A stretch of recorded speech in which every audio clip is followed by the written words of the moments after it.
Bismillahirrahmanirrahim. Assalamualaikum warahmatullahi wabarakatuh.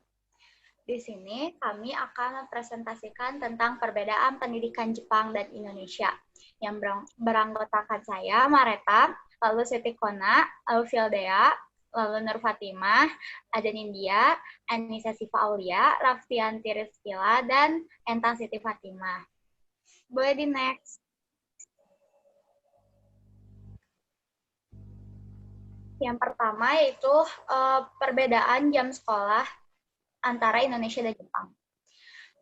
Di Indonesia, masuk sekolah itu mulai pada pukul 7, lalu berakhir di jam 1 siang.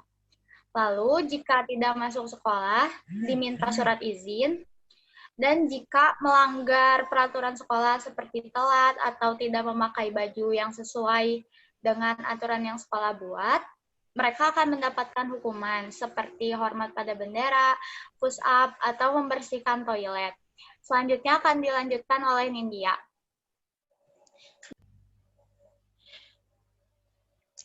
Di Jepang, jam belajar di Jepang dimulai pukul 9 pagi dan berakhir pukul 4 sore. Saat ada siswa yang terlambat di Jepang, maka akan disuruh untuk membuat surat perjanjian tidak akan mengulanginya lagi. Jika mengulanginya lagi, maka akan diberikan sanksi skorsing.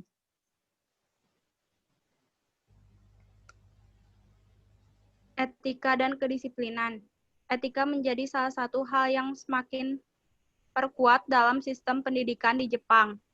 Sedangkan di Indonesia sendiri, kedisiplinan sangatlah kurang dan sulit diterapkan. Bahkan dalam hal etika pun, di Indonesia mengalami kemerosotan. Contohnya, guru dijebloskan ke dalam penjara atau dipukuli oleh orang tua murid.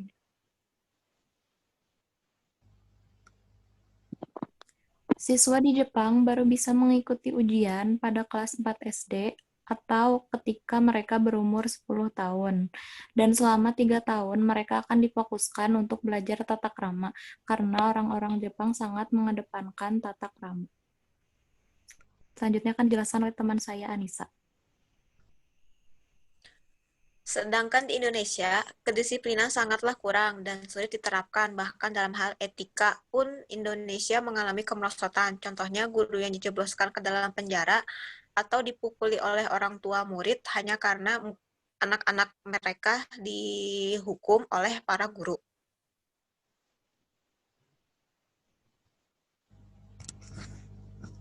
Mata pelajaran di sekolah, mata pelajaran di Jepang lebih sedikit, jadi siswa bisa lebih fokus dalam belajar dan tidak merasa tertekan dengan pelajaran. Sedangkan di Indonesia, seperti yang kita ketahui, banyaknya mata pelajaran membuat murid merasa tertekan, stres, dan bosan, apalagi jika banyaknya pekerjaan rumah yang harus dikerjakan.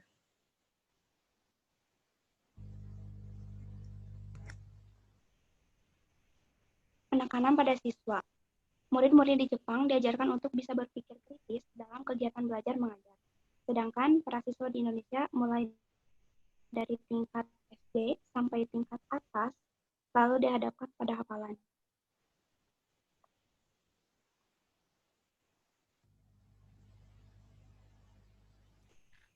Mata pelajaran di Jepang lebih sedikit. Siswa di Jepang dilarang membawa transportasi pribadi. Mereka selalu menggunakan transportasi umum seperti bis, kereta.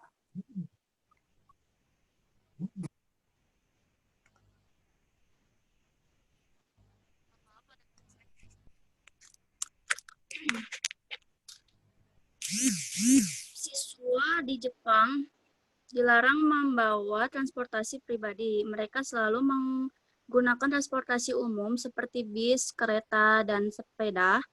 Bahkan tak sedikit yang berjalan kaki. Tidak seperti di Indonesia, yang mana di Indonesia sekolah itu bisa dibilang sebagai ajang pamer kendaraan karena setiap siswanya kendaraan pribadi seperti mobil.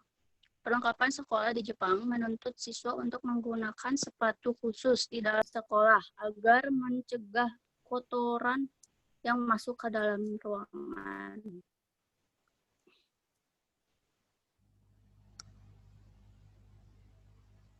keseharian.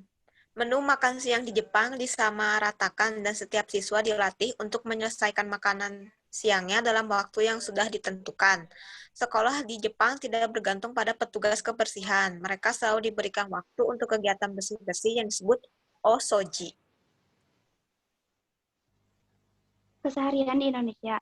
Di Indonesia bisa membawa makanan sendiri dari rumah atau membelinya di kantin. Terus ketika lonceng berbunyi, para siswa akan terburu-buru untuk meninggalkan sekolah.